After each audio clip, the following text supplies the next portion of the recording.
Who is the Rizzler?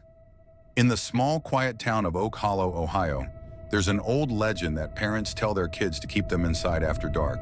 The story of the Rizzler, a twisted figure who supposedly lurks in the shadows, waiting for the perfect moment to strike. But no one really knows where the legend started, or if it's even real. That is, until strange things began happening. It was the summer of 1998 when the first disappearance occurred. A young boy named Tommy went missing after staying out late with his friends. They said they were playing near the old abandoned railway yard, a place that everyone in town knew was off limits. His friends claimed they saw something that night, something that moved too fast to be human, something they swore looked like a man, but with a crooked, toothy smile that stretched impossibly wide across his face. The police searched everywhere, but found nothing. Days turned into weeks, and Tommy was never seen again. Over the years, more kids vanished, and the town was gripped by fear. Always at night, always near the railway yard or the thick woods surrounding it. Witnesses all described the same thing.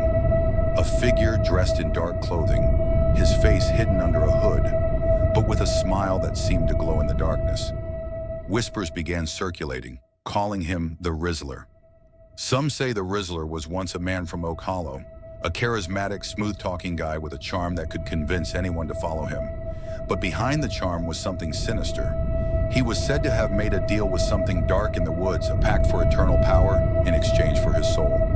From then on, the Rizzler wasn't just a man anymore. He became something else, something that fed on fear, drawing his strength from the terror he instilled in his victims.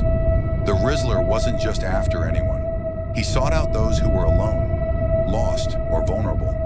He didn't just take them, he seduced them, tricked them into coming willingly. That's how he earned his nickname. Riz was slang for charisma, for the ability to captivate people with ease. And the Rizzler? He could talk anyone into following him, right into the woods, never to be seen again. No one really believed the old story, though. It was something kids dared each other to talk about at sleepovers. But that's all it was, a myth, until last year. My best friend Jake and I had been hanging out by the woods one evening, laughing about the legend. We thought it was a joke, something to mess around with. But as the sun set and the sky turned a deep orange, something shifted in the air. It got colder, and the trees seemed to close in around us. That's when we heard it, a soft, almost melodic voice calling from the woods. "Hey there, boy! You lost?" We froze. The voice was too smooth, too confident.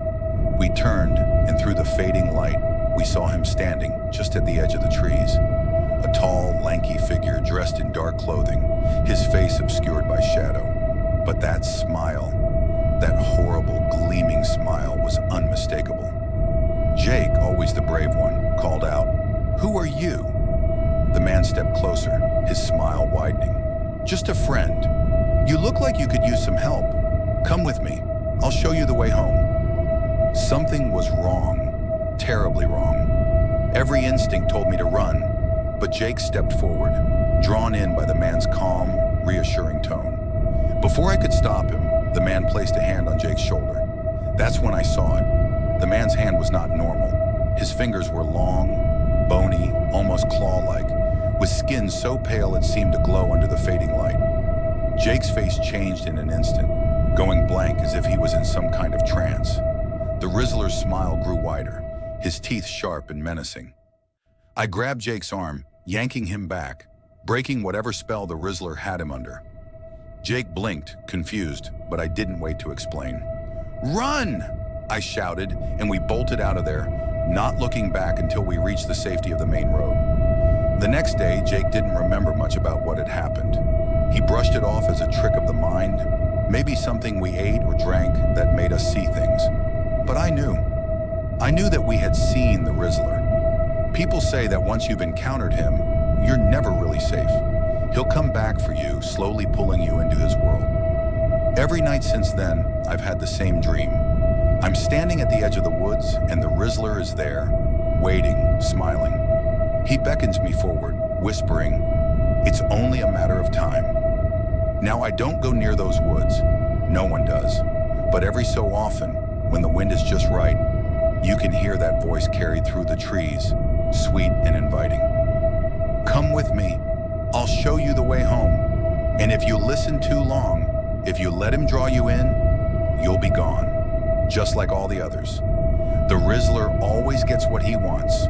So who is the Rizzler? He's the last thing you'll ever see.